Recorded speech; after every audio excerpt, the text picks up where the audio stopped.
Hello students, welcome to my channel. अगर आप इस चैनल पर नए हैं तो प्लीज़ इसे लाइक शेयर एंड सब्सक्राइब कर दीजिए और अपने दोस्तों के साथ भी इसे शेयर कीजिए। हम कक्षा 9 का चैप्टर 2 पढ़ रहे थे। हमारे आसपास के पदार्थ शुद्ध हैं। हमने पिछले वाले वीडियो में पदार्थ की शुद्धता, मिश्रण और विलयन के बारे में पढ़ा था। अगर आपने वह वीडियो नहीं देखी है तो प्लेलिस्ट में जाकर देख लीजिए। आज हम विलयन की सांद्रता के बारे में पढ़ेंगे और विलयन के प्रकार के बारे में पढ़ेंगे। तो स्टूडेंट्स, विलयन की सांद्रता क्या होती है?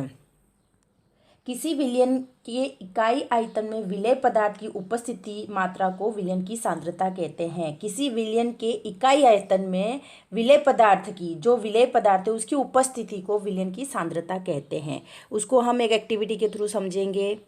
देखिए, एक क्रियाकलाप है। दो पृथक पृथक बीकरों में 50 ml जल ले। एक बीकर में नमक और दूसरे में चीनी अथवा बोरियम क्लोराइड मिलाकर अच्छी तरह मिला ले।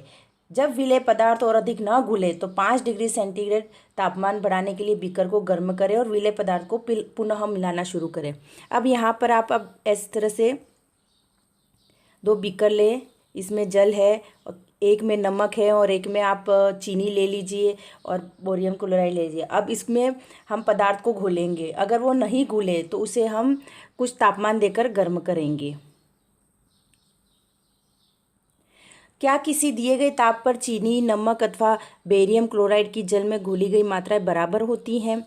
किसी निश्चित तापमान पर इतना ही विलेय पदार्थ घुल सकता है जितने की विलयन की क्षमता होती है। निश्चित तापमान पर यदि विलयन में विलेय पदार्थ नहीं घुलता तो उसे हम संतृप्त विलयन कहते हैं। अब विलयन के 3 प्रकार होते हैं: संतृप्त विलयन, असंतृप्त और अतिसंतृप्त। उसकी सांद्रता हम 3 प्रकार से दर्शाते हैं। अगर निश्चित तापमान पर यदि विलेय में विलेय पदार्थ नहीं घुलता है उसे संतृप्त विलयन कहते हैं। मतलब वो संतृप्त हो गया है, जिस तापमान पर उसको घुलना था उस तापमान पर घुल गया है तो उसे हम संतृप्त विलयन कहेंगे। विलेय पदार्थ की वह मात्रा जो इस तापमान पर संतृप्त विलयन में उपस्थित है उसकी घुलनशीलता कहलाती है। यदि एक विलयन में विलेय पदार्थ की मात्रा असंतृप्त से कम है तो उसे असंतृप्त विलयन कहेंगे। यदि विलयन में विलेय पदार्थ की सांद्रता संतृप्त स्तर से कम हो तो उसे असंतृप्त विलयन कहते हैं। यदि आप किसी विशिष्ट तापमान पर एक संतृप्त विलयन लें तथा उसे धीरे धीरे ठंडा करें तो क्या होगा? उपरोक्त क्रियाकलाप किए गए क्रियाकलाप से हम यह कह सकते हैं कि दिए हुए एक निश्चित तापमान पर पृथक पृथक पदार्थों की विलयन क्षमता भिन्न भिन्न होती है। अब हमने यहाँ पर संतृप्त और असंतृप्त विलयन के बारे में पढ़ा। तो स्टूडेंट, हमने यहाँ पर देखा था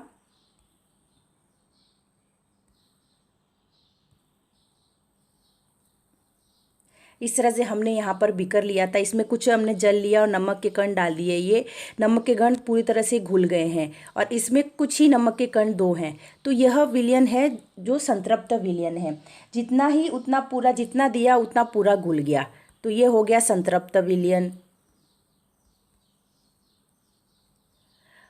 और इसमें जितना चाहिए बस कुछ थोड़ी सी मात्रा है उसकी, तो ये हो गया असंतृप्त।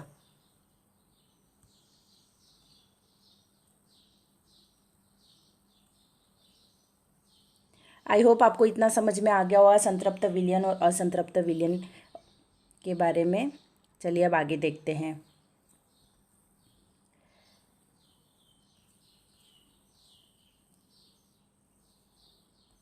अब हम विलयन की सांद्रता को दर्शाने के लिए बहुत सी विधियां हैं, लेकिन हम यहाँ 3 विधियों के बारे में चर्चा करेंगे। द्रव्यमान विलयन के द्रव्यमान प्रतिशत को किस तरह से निकालते हैं? विलयन के द्रव्यमान प्रतिशत को हम इस सूत्र के द्वारा प्राप्त कर सकते हैं: विलेय पदार्थ का द्रव्यमान, विलयन पदार्थ का द्रव्यमान और गुणा 100। अब द्रव्यमान विलयन के आयतन प्रतिशत को हम कैसे निकालते हैं? विलेय पदार्थ का द्रव्यमान, विलयन का आयतन गुणा 100। उसी तरह हम तीसरा, अब विलयन के आयतन प्रतिशत को कैसे निकालेंगे? विलेय का आयतन और विलयन का आयतन गुणा 100। इस तरह से हम 3 विधियों के द्वारा इसको निकालेंगे। अगर द्रव्यमान निकालना है तो विलेय का द्रव्यमान, विलयन का द्रव्यमान गुणा 100। आयतन द्रव्यमान है तो द्रव्यमान और आयतन है तो विलेय का आयतन और विलयन का आयतन गुणा 100। इस तरह से हम करेंगे। देखो, एक उदाहरण के द्वारा इसको समझते हैं। एक विलयन कि 320 ग्राम विलायक जल में 40 ग्राम साधारण नमक विलेय विलयन की सांद्रता का परिकलन करें। आइए देखते हैं। विलेय पदार्थ का द्रव्यमान है 40 ग्राम और विलायक का द्रव्यमान है 320 ग्राम। अब हमने आगे पढ़ा था विलेय प्लस विलायक मिलकर विलयन बनता है, तो यहाँ पे हमें विलेय दिया हुआ है, विलायक दिया हुआ है। अब इसको हम प्लस करके विलयन बना लेंगे। 40 ग्राम प्लस 320 ग्राम तो हमें 360 ग्राम मिल जाएगा। अब विलयन का प्रतिशत निकालेंगे। अब विलयन का प्रतिशत का सूत्र क्या है? विलेय पदार्थ का द्रव्यमान और विलयन की द्रव्यमान गुणा 100। अब 40/360 गुणा 100 और इस तरह से इसको काट लेंगे। 1 0 से 1 0 कट जाएगा, ये 4 से 9 बार कट जाएगा। 100/9 इसको हम भाग करेंगे तो 11/1 इसका आंसर आएगा। ठीक है, आई होप आपको ये समझ में आ गया होगा। अब हम विलयन के प्रकार के बारे में पढ़ेंगे। विलयन के कितने प्रकार होते हैं? विलयन के 3 प्रकार होते हैं, वास्तविक विलयन, निलंबन और कोलाइडल। वास्तविक के बारे में तो हमने पढ़ लिया। अब हम निलंबन के बारे में पढ़ेंगे। निलंबन क्या होता है? निलंबन एक विषमांगी मिश्रण है जिसमें विलेय पदार्थ कण घुलते नहीं हैं बल्कि माध्यम की समष्टि में निलंबित रहते हैं। ये निलंबित कण आंखों से देख सकते हैं। अब हमने एक बीकर लिया, यहाँ पर हमने यहाँ पे जल लिया और कुछ हमने विलयन को डाल दिया, कुछ विलेय को हमने डाल दिया, जैसे कि हमने रेत के कण को डाल दिया। वो घुलेंगे नहीं और यहाँ पे नीचे बैठ जाएंगे, तो उसको हम निलंबन कहेंगे, जो विषमांगी मिश्रण होता है। अब निलंबन के गुणधर्म क्या होते हैं? यह एक विषमांगी मिश्रण है। ये कण आंखों से देखे जा सकते हैं। अब हम रेत के कणों को, पानी में होता है तो उसको हम आंखों से देख सकते हैं। ये निलंबित कण प्रकाश की किरण को फैला देते हैं जिससे उसका मार्ग दृष्टिगोचर हो जाता है। जब इसे शांत छोड़ देते हैं तब ये कण नीचे की तरफ बैठ जाते हैं, अर्थात निलंबन अस्थायी होते हैं और इसको छानन विधि द्वारा पृथक किया जाता है। अगर हम इसको छान लेंगे, आप गिलास में पानी लेंगे, उसमें रेत डाल देंगे, रेत के कण डाल देंगे, थोड़ी देर बाद देखेंगे वो नीचे बैठ जाएगा। और उसको आप छान लेंगे तो रेत के कण अलग हो जाएंगे और नीचे साफ पानी आ जाएगा। तो उसको हम छानन विधि के द्वारा पृथक कर सकते हैं। जब सभी कण नीचे बैठ जाते हैं तो निलंबन समाप्त हो जाता है तथा विलयन में प्रकाश की किरण का प्रकीर्णन रुक जाता है। अब जब सभी कण बैठ जाते हैं तब उसका निलंबन समाप्त हो जाता है और विलयन में प्रकाश की किरण का प्रकीर्णन रुक जाता है। अब विलयन का दूसरा प्रकार कोलाइडल। कोलाइडल क्या होता है? कोलाइडल के कण विलयन में समान रूप से फैले हुए होते हैं। कोलाइडल न तो विषमांगी है न ही समांगी है, दोनों के बीच की कड़ी है। निलंबन की अपेक्षा कणों का आकार इसमें छोटा होता है। इसके कारण मिश्रण समांगी प्रतीत होता है, लेकिन वास्तविकता में यह समांगी नहीं होता, ये विषमांगी मिश्रण ही होता है। जैसे कि दूध में विषमांगी मिश्रण होता है, दूध, पर हमें देखने से ऐसा प्रतीक होता है कि वो समांगी मिश्रण है, बट वो समांगी मिश्रण होता नहीं है, वो कोलाइडल होता है।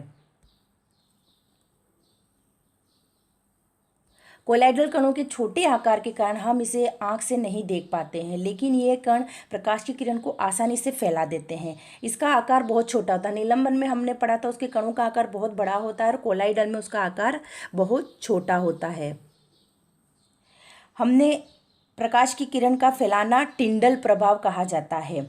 अभी हमने कोलाइडल में टिंडल प्रभाव को देखेंगे। टिंडल प्रभाव क्या होता है? टिंडल प्रभाव, टिंडल नामक वैज्ञानिक ने इसकी खोज की थी। एक कमरे में छोटे छिद्र के द्वारा जब प्रकाश की किरण आती है तब वहाँ पर हम टिंडल प्रभाव को देख सकते हैं। जिस तरह से ये चित्र में दिखाया गया है, यहाँ पे हमने टॉर्च रख दी, यहाँ पे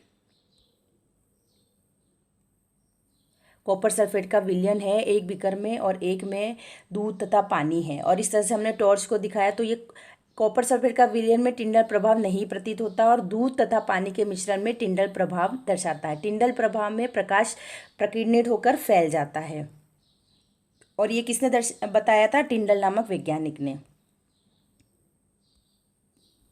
ये कमरे में मौजूद धूल और कार्बन के कणों के द्वारा प्रकाश के फैलने के कारण होता है। जब एक घने जंगल के आच्छादन से सूर्य की किरण गुजरती है, वहाँ हम टिंडल प्रभाव को देख सकते हैं। जंगल के कोहरे में छोटे छोटे जल के कण होते हैं जो कि कोलाइडल कणों के समान व्यवहार करते हैं।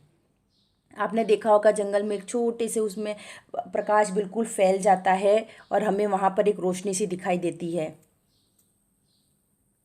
देखिए जिस तरह से इस चित्र में दिखाया हुआ है, किस तरह से ये हमें ये रोशनी दिखाई दे रही है, इसको ही हम टिंडल प्रभाव कहते हैं।